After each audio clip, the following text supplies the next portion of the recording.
There you are. Okay, cool. All right, cool. All right. What's up, man? Hey. Cool. Let's get the TV on. We'll do a little short discussion. We're probably not gonna get anybody. Cool. All right. Made it. Okay, cool.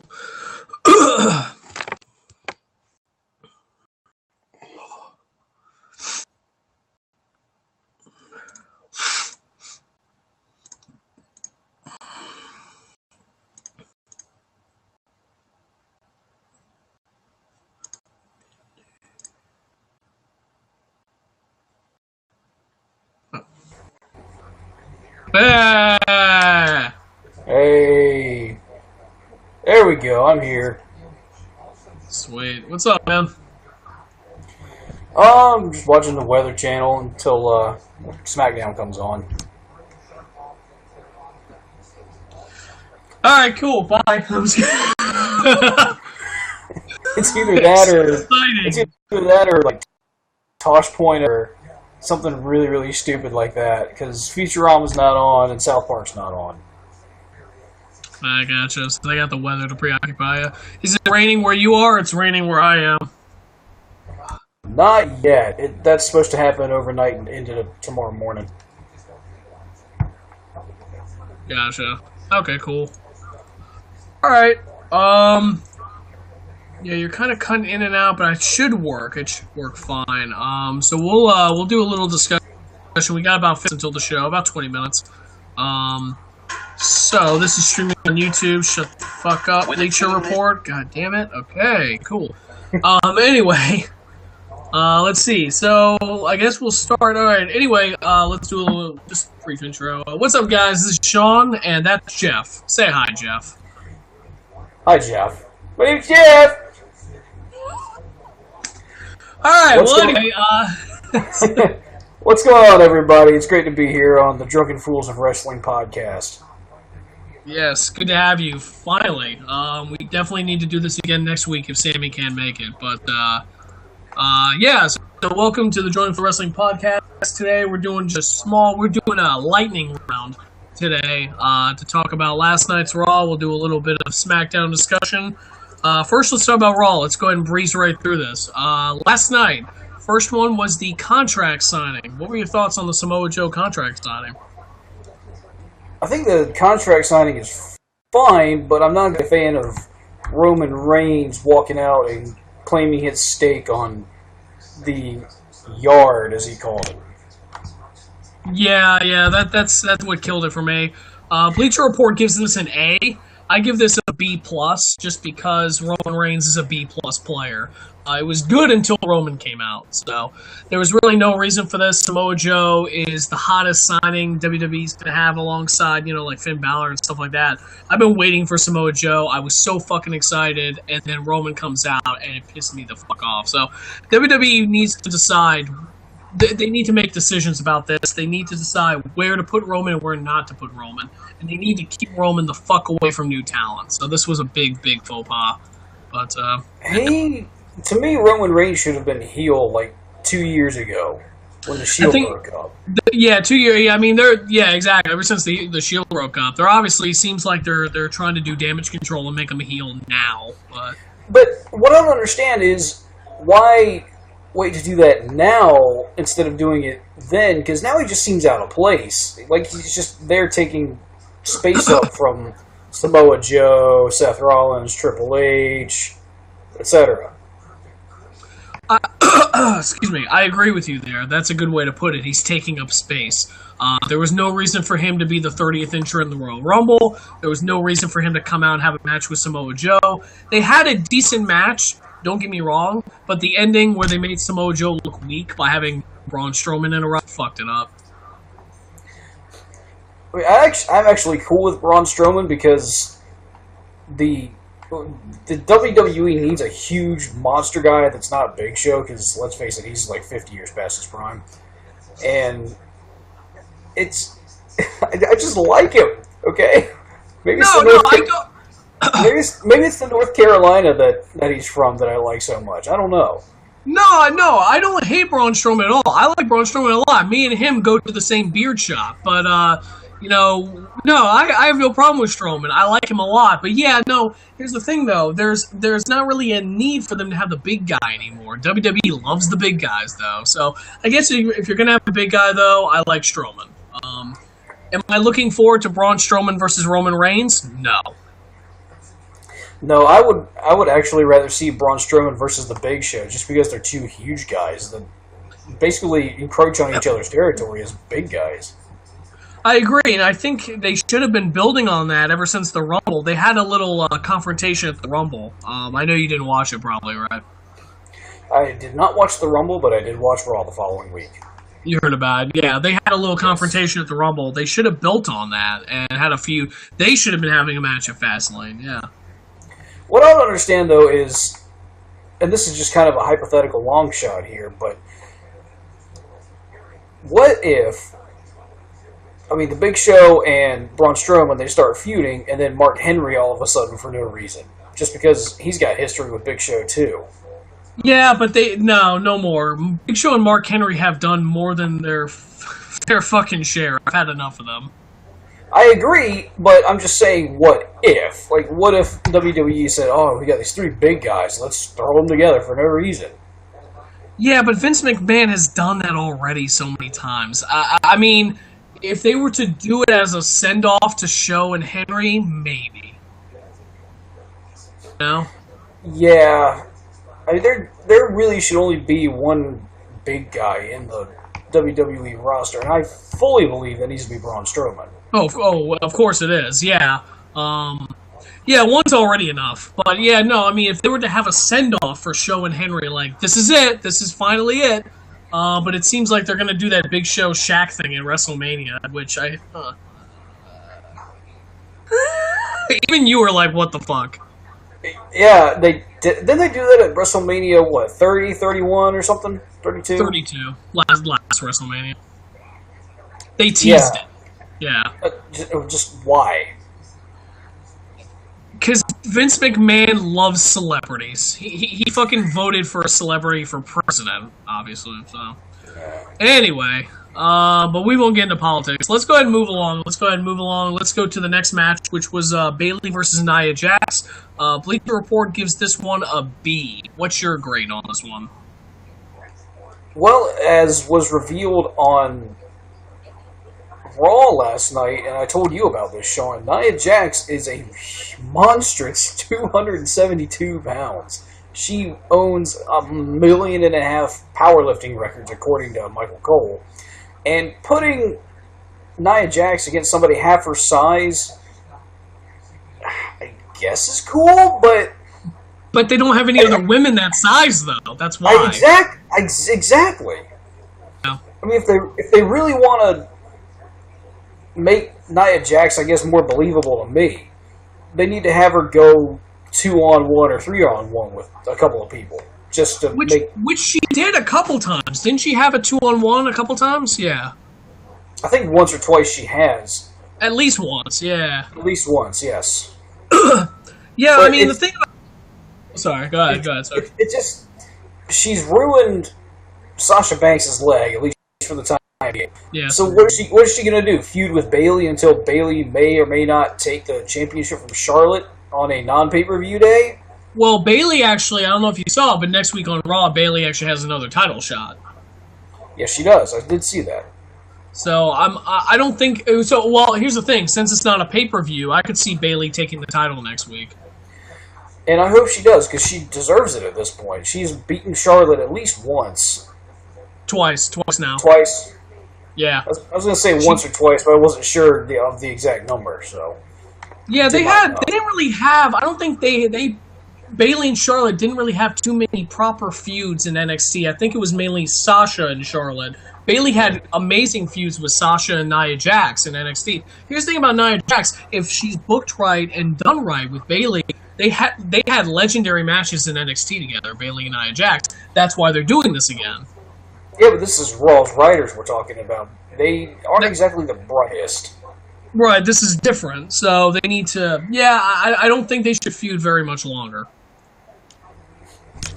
I think what needs to happen between the two of them is Bayley defeats Nia Jax, then goes on to take Charlotte's title from her, hold on to it for, I don't know. Until the next pay-per-view, maybe. Until the next pay-per-view. And then she can feud with whoever she wants to. I don't care. And after that, yeah. I mean, that's what I think you should do, since it's not pay-per-view, because Charlotte's like, what, 11-0 now in pay-per-views, and they want to keep that streak intact, it seems like. So I would say Bayley... Better than that. She's like 14-0 in pay-per-views. Is it 14-0? Yeah, okay. It's double digits. I knew that. Okay. So, I mean, I don't see a problem with Bayley being thrust more into the title picture by becoming the champion by finally achieving her childhood dream or whatever, and then losing it at Fastlane and just keeping going from there maybe until after WrestleMania. But, yeah, I would love to see Bayley as the champion finally. She deserves it. I would too.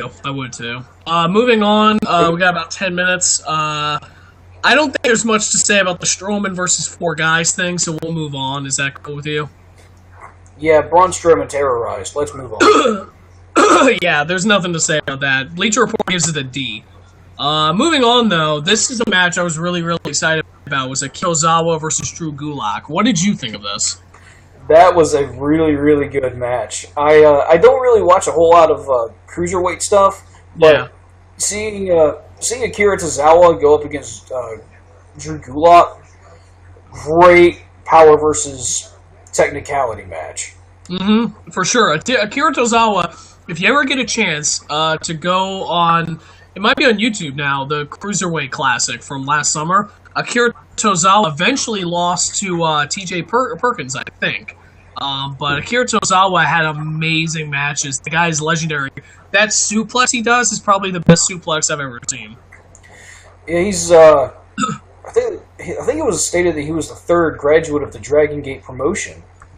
Yeah, he was. Yeah, him and Dragon Gate. What's up, Richie G? This is the usual viewer, Richie G. This is Jeff. What's up, man? How you doing? That's Jeff. Sup. We're doing a short discussion today. We're just going through Raw. So we just finished talking about Tozawa and Gulak. We're still talking about it. Not really. I really don't have much else to say about this other than Tozawa is fucking awesome. Welcome to the Cruiserweights. I can't wait to watch more of him. I'm excited too. He seems like he's really well-rounded and very versatile wrestling, and I can't wait to see him hopefully take the belt from Neville one day. Yeah, this is definitely an opportunity for those who haven't gotten into the Cruiserweights yet. Like I have, maybe you, for example, you haven't been quite thrilled with the Cruiserweights. Tozawa might be your opportunity to be like, okay, the Cruiserweights kick ass, so we'll see what happens. Deal. I'm looking forward to it. Moving on, though. Next, unless you have any other thoughts there. Do you have any other thoughts? No, let's keep going. Alright, so we got 10 minutes. We'll try to finish up Raw at least. We'll talk about Elimination Chamber, if you're able to, next week, if Sammy can't join me. Or you could just join the discussion either way. But next up is, this got me really fucking excited. Goldberg accepts Brock Lesnar's challenge, but something else happens. Yeah, I was actually thinking about this during work today. Remember way back when Goldberg came out of retirement and Stephanie asked him if he had one more title run left in him? So imagine if Goldberg goes into WrestleMania against Brock Lesnar as the Universal Champion. Dude. I honestly cannot and really hope not that WWE does not make Goldberg lose to Kevin Owens, because Kevin Owens has had the Universal belt for a long time now, and I think he's due to lose it, quite honestly. There's so many ways they could go about this, but personally, I hope Kevin Owens retains. Here's why. I say this for 2 reasons. Here's why. One, first of all, even if it's with help, which it probably will be, that's how Kevin Owens will retain through bullshit. Kevin Owens beating Disqualification. Kevin Owens beating Goldberg, whether DQ, whatever, retain the title against Goldberg, fucking huge to his stock. Fucking huge. Number 2, Goldberg does not need a title. And number 3, if he wins that title, would WWE consider putting on Brock Lesnar? Please, God, no. Well, he's already been a champion once. Oh, he's been a champion several times, Brock Lesnar. So that's what I'm Oh, saying. recently. Especially, especially considering he's a part timer who's got problems in Las Vegas right now. You know about that, right? He can't. He can't. Yeah, he can't perform in Vegas. He has been banned from the UFC for 1 year and fined $250,000 because of failed drug tests. Exactly. You know the facts. It's actually yes. It's actually now UFC since he hasn't been in a UFC ring since September, I think. UFC 205. Yeah, since okay. So No, now that was UFC 200. My bad. UFC 200. Okay, so like his year is almost up. I think it's like in July or something. But either way, yeah. So anyway, but that was cool though. Goldberg and Kevin Owens. I think it would make sense just to have the belt on Goldberg for even a little while, and then he could retire after taking down Lesnar one final time at WrestleMania as a champion, even if he doesn't need it. Yeah, I'm wondering how they would go about that, though. Like, my hope is... Here's my hope. If they were to put the belt on him, if Finn Balor shows up at WrestleMania and lays claim to it, so to speak. And so, if they did go about that whole Goldberg retiring with the title thing, the next night on Monday Night Raw, have another six-man match or whatever for the Universal Championship. I can see that happening. I think it would be a good way to kind of add a little bit of mystery to kind of a bland title. It kind of is a bland title. Kevin Owens has been doing amazing work with it, though. Mm-hmm. Him and Chris Jericho and his stupid list. Legendary shit. Chris Jericho is probably the best guy on that I've ever seen, me personally. Especially now that he put Tom Brady on the list. That was awesome. But we'll move on here. The championship match, the tag team championship match, we won't really talk about. Nothing super special. Gallows and Anderson retained after Gallows went after Enzo, and then Big Cass hit him, and that ended the match. So whatever. Moving on. The New Day versus the Shining Stars. Moving on. Yes, please. Yeah. Okay, this was a good one. United States Championship match, Sami Zayn versus Chris Jericho. Another stellar match, really. Yeah, I watched part of it. Can't remember what time it came on, but I did see enough of the match to know that it was actually pretty good. Yeah, I mean, it ended obviously the way we expected it to end, with Jericho retaining through Kevin Owens helping. But I'm glad that Sami Zayn's getting championship opportunities. That's cool. He definitely deserves to be a title holder. I'm not exactly sure how that's going to work, though. But imagine, if you will, and this is literally dominoes falling into place here. Kevin Owens loses his title to Goldberg at Fastlane, and then Sami Zayn winds up taking the U.S. title from Chris Jericho at, say, whatever the next event is. At whatever the next event is after WrestleMania. Oh, after WrestleMania. Oh, shit. Fuck, Battleground? It might be Battleground. I don't know. I can't remember, but yeah, okay, I understand. Yeah, no, I'm hoping what they're going with on this one is that Sami Zayn will eventually be the United States champion, eventually. And fun fact, this is a fun fact, it's very fun. His feud with Chris Jericho for the belt, this isn't the first time he's challenged for the U.S. Championship belt. You know that, right? Did you know that? I actually did not know that because I was unfamiliar with Sami Zayn's work until he got into the main roster in WWE. Oh, gotcha. Okay, so here's just a quick fun fact, is that, as I PlayStation View, Sami Zayn actually made his main roster debut, what was it, 2 years ago? It was when John Cena held the U.S. Championship. He was doing the open challenge. Sammy's, Bret Hart came out. Bret Hart, the legendary Bret Hart, came out and said, "I'm here to introduce your next challenger." Heath Slater came out. Johnson's like, is that who you're talking about? Heath Slater gets hit on the head by Bret Hart. He's like, no, that's not it. And here's your next competitor, Sami Zayn. So Sami Zayn actually challenged Cena for the belt at one time. I actually did see that match, and it was very, very good. Sami Zayn's got a lot of potential as a title holder. Absolutely, as a WWE title holder. So, all right, let's see if we can finish this up just before the show.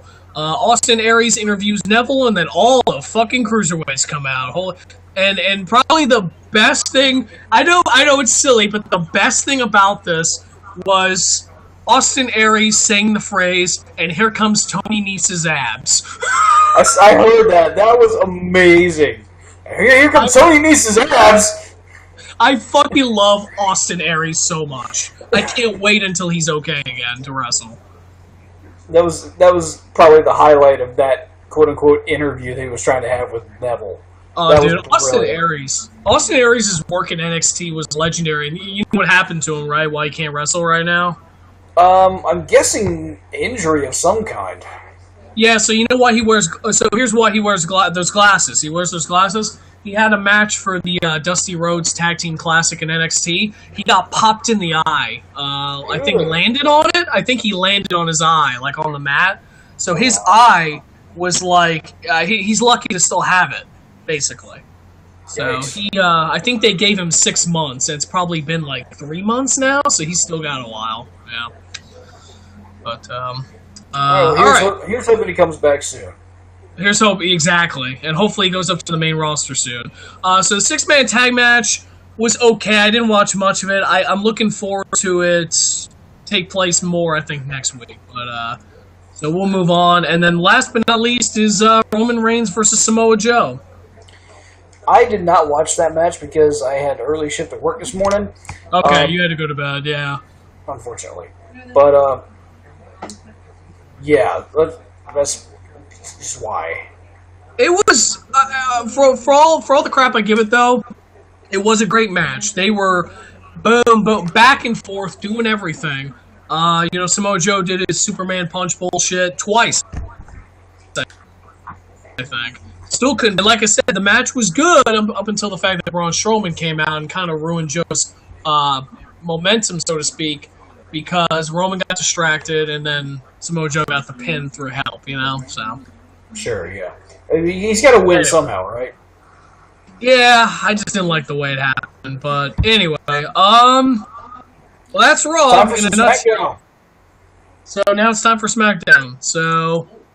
Alright, cool. I'll send you some messages via the show, alright? Alright, man, I appreciate it. Alright, man, thanks for coming on. Everybody, I'll see y'all next week. See y'all next week. Bye, man.